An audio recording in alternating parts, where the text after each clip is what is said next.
Nous avons chanté ce chant qui dit que ta présence en moi devienne réelle, palpable. Oh Jésus, merci. Dis encore après moi, expérience. Expérience. L'apôtre Jean a écrit ceci dans 1 Jean chapitre 1. Nous n'allons pas lire, écoute. En parlant de Jésus, il dit ceci. Waouh! Il dit, ce que nous avons entendu dès le commencement, Jésus la parole, nous avons entendu. Ça ne s'est pas arrêté là. Il dit, ce que nous avons entendu, nous l'avons vu de nos propres yeux. Il parle de Jésus. Oh my God. Il parle de Jésus. Et ça ne s'est pas arrêté là. Il dit, ce que nous avons vu de nos propres yeux, nous l'avons contemplé. Nous l'avons observé. Nous l'avons analysé, nous avons vécu avec lui. Nous ne l'avons pas seulement vu. Voir, c'est passager, tu as vu et puis ça passe. Mais nous sommes restés avec lui. Nous l'avons contemplé. Kaboshanda. Dieu veut que nous arrivions à cette dimension-là des témoins qui n'ont pas seulement entendu, qui n'ont pas seulement vu, mais qui contemplent. Ça veut dire qu'ils demeurent dans la présence de Dieu, de Jésus. Vivre en communion avec lui, avec son esprit. Et ça ne s'est pas arrêté là. Il dit, ce que nous avons entendu, ce que nous avons vu, ce que nous avons contemplé, ce que nous avons touché de nos mains. Sa présence est devenue palpable, réelle dans nos vies. Jésus n'est plus une histoire.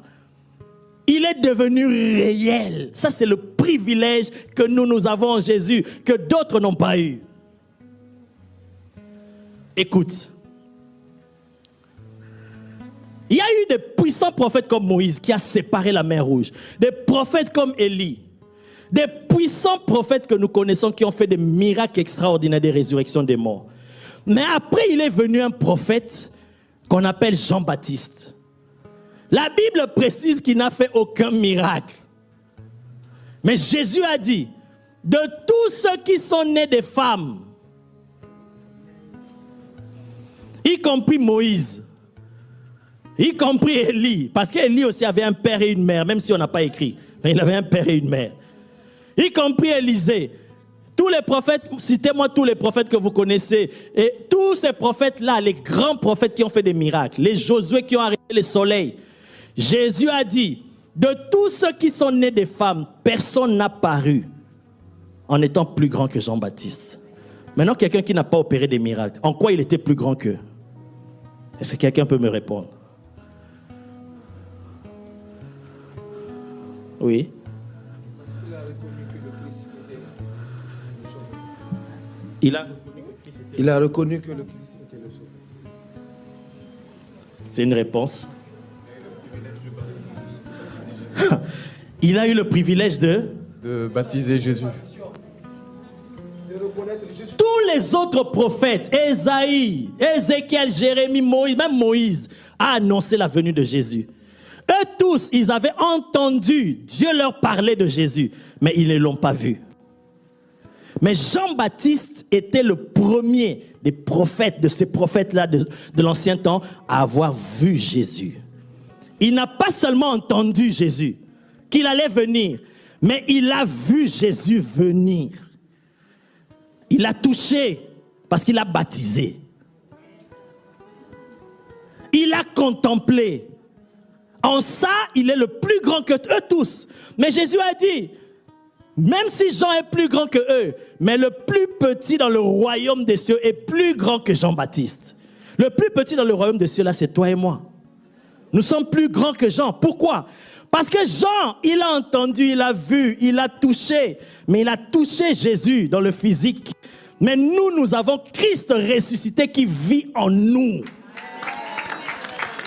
Et nous vivons avec lui. Jésus n'a pas vécu dans Jean-Baptiste. Il a vécu avec Jean-Baptiste. Mais il n'a pas vécu dans Jean-Baptiste. Mais nous avons ce privilège-là de vivre avec Jésus. On peut le toucher, Jésus, aujourd'hui. Quelqu'un va me dire où est-ce qu'il est, dans quelle commune, dans quelle ville je vais aller le toucher. Tu peux toucher Jésus aujourd'hui, en esprit. Tu peux le toucher, il est réel.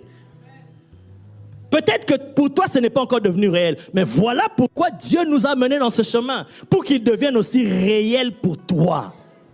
Parce qu'il y a des gens pour qui Jésus est devenu réel. Réel. Amen. Amen.